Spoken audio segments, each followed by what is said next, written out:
Hi, I'm 19 Storm Track Chief Meteorologist Jeremy Lankey. For this evening, we have potentially some risk to severe weather. Now, this is going to be conditional, not all for all areas.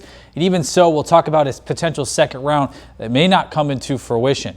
The first risk you're going to see here are going to be winds and rainfall. Winds up to 65 miles an hour. Some heavy downpours are possible. Behind that, a few spin-ups, and then lower is quarter-size hail. We're really not looking at hail for this time.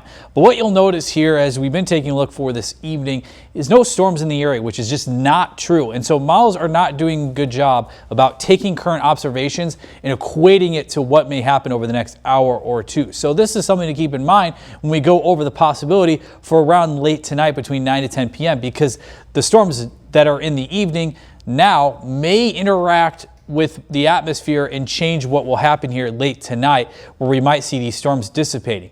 But if we end up seeing these storms, we could see a nice line forming once again for some heavy downpours, strong winds possible, especially the northwestern counties, and I think as well towards Fillmore and Winnebago County. Overnight, storms do weaken. That line moves through. We're only then left with just occasional showers and thunderstorms through the morning of Thursday. You could see another round in the afternoon, but much of the day should be much drier and really for the rest of the week.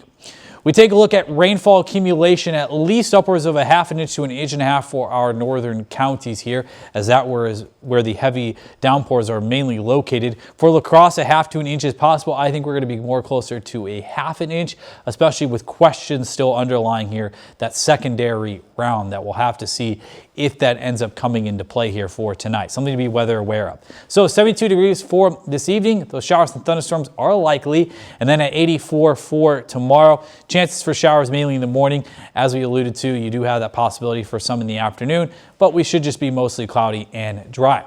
For the rest of the weekend, you do have hints of a pop-up shower or two.